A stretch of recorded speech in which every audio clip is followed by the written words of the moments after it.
least as given out by UNESCO, is Critical Minds for Critical Times, the media's role in advancing peaceful, just and inclusive societies. It's a theme that is apt to Zimbabwe's context. It is a theme that is apt to the global context, where we need indeed to have critical minds for critical times, and where we need, above all else, to use the media to build democratic societies that are inclusive, just, and open. The VMCZ also has a sub-theme, which is a bit long, but if you bear with me, I'll read it. Investigative journalism as an important cornerstone of media professionalism and sustainability, it's not yet done, of media professionalism and sustainability in the era of fake news and digital disruptions. I've been advised I'm a disruptor. I'm not sure whether I'm digital, online or offline. But I'll come back to the themes and the points that emerge around the theme later on in my presentation. But I'll begin by highlighting one thing about Bonwo, and which also, or two things about Bonwo, which make me consider him not only a critical mind and a critical journalist in a critical time. The first was in fact, both were during the time I interacted with Bonwo personally. The first was when we were in a meeting with editors, and this is by the time he was with the Standard. And there were other editors in the meeting, and the editors were discussing establishing an editors forum. And I recognize the chairperson of the coordinator of the editors forum was here, Zabulu, Comrade Zabulu. So there was one editor who was actually dozing. He was dozing off, waking up, dozing off, and not saying much in the meeting. Whilst Bonwo and the other editors were exchanging strong words about how this forum should be formed, how to involve all the editors from the state and the private media. And this editor, I will not mention his name, this editor who was there, then all of a sudden was dozing, woke up, and accused everyone in the meeting of waffling. It was a disruption. I don't know whether it was a progressive disruption but it was a disruption. And that disruption irked Bonwo, and he had a bit of a stammer. He says, no, we're not waffling. We're here to do serious media business. If you're not interested, you're better off walking out of the meeting and leave us to do serious business. And besides, your paper is not doing so well. And your behavior explains why. But the key point there, and it's important, it was a critical mind to the extent of having a vision to be part of a process that established the Zimbabwe National Editors Forum, which exists today, and is chaired by Dumisani Mule, the editor of The Independent. The second incident relates to when I was working with Bonwo in the Voluntary Media Council of Zimbabwe. There was, during the time of the inclusive government, there was a period in which, and we can say this now, because it's both history, which we must recognize, and we can't distort history, we can't whitewash it. It's one of our primary challenges in Zimbabwe, where we tend not to be honest about what has occurred and what has not occurred historically. There was a time when the inclusive governments went all out to try and co-opt media players to support its cause. This included approaching the Voluntary Media Council councillors, or board members as we commonly refer to them, and asking them to apply to be members of the Zimbabwe Media Commission.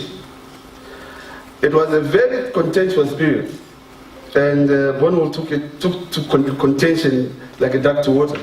He liked the arguments, and he was energetic in the arguments, saying, okay, what does it really mean?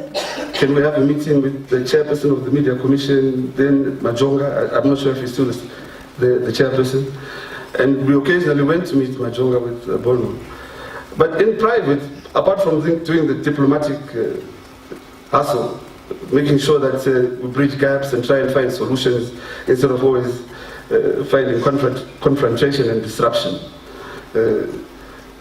He told me he did not agree with state regulation, and he was suspicious of the inclusive government's intentions of asking an already independent self-regulatory body to become part and parcel of a state regulatory body.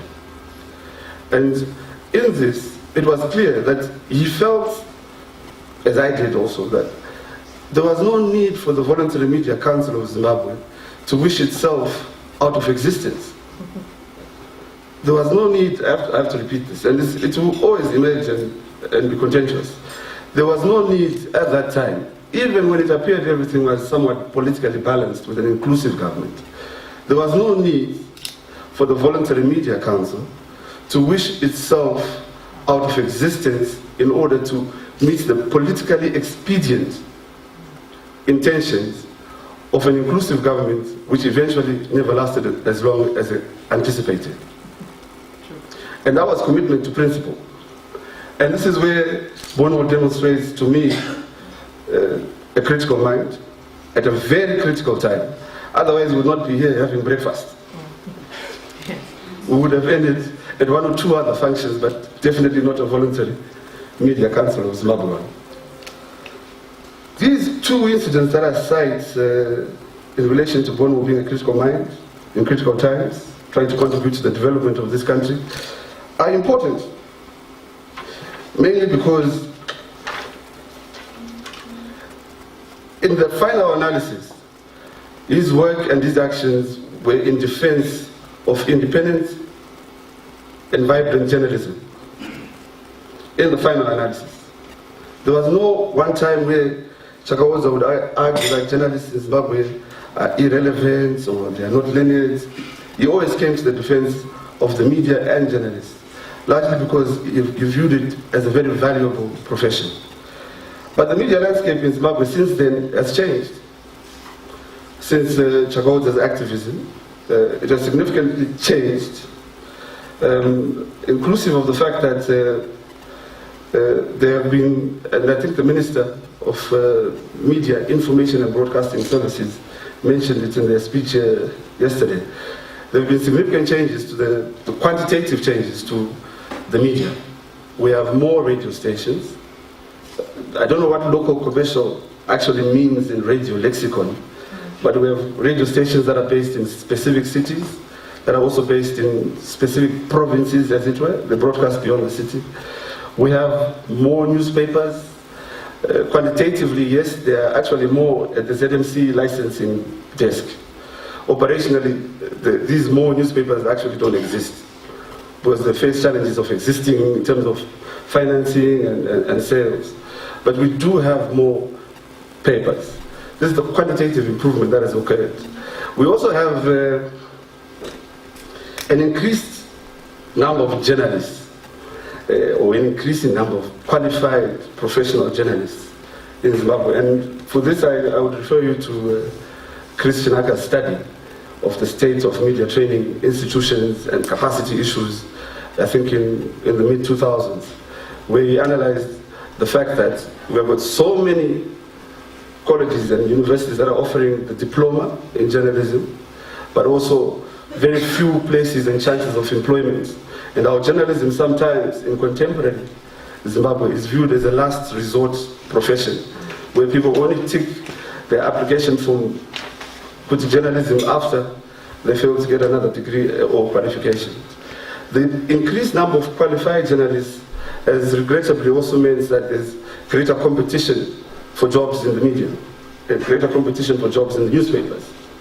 And sometimes that has also meant that the quality of journalism itself decreases, because the more you have to find a story in order to keep your job or to retain freelancers' payments, $20, $10, etc. per article, the more likely you're not going to concentrate on ethical considerations or cross-check your facts.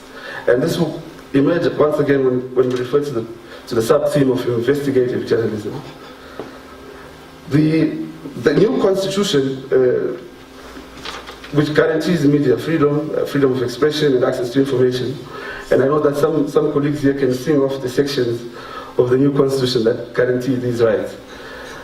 Also indicated an incremental change in the qualitative meaning of media freedom. We didn't have this before in the constitution, and it's progress. And here I must caution that this progress, however, has the unfortunate rider which would affect the Voluntary Media Council directly, that there is a Zimbabwe Media Commission in the very same constitution. The fact that it is not as active about media ethics and regulatory issues, apart from taking journalists' money every year-end or beginning year-end. I know freelance journalists, they hustle themselves until they turn blue, pink or red, looking for $10 in January, because it will be wanted, and also looking for a media house to get accredited by. It's $5. It's $5 for freelance, for me. But it's still a lot of money for freelancers at least. And this has basically sort of presented a situation in which there's a cancellation of what you've been given in the beginning in the Bill of Rights, with what towards the end in the commission section you get with the Zimbabwe Media Commission. And whilst we can work on, as the government indicated in their speech yesterday, that there shall be a media Indaba to discuss the results of the Information and Media Panel of Inquiry, the key emerging issue there is that you would still need to amend the Constitution to put out of the statutory books the Zimbabwe Media Commission. And this is a key challenge that colleagues must consider as they approach the date or the day in which you have to meet the government for a review of IMPI.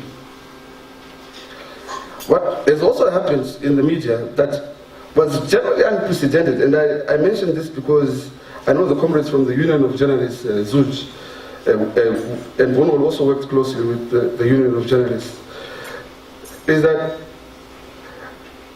media owners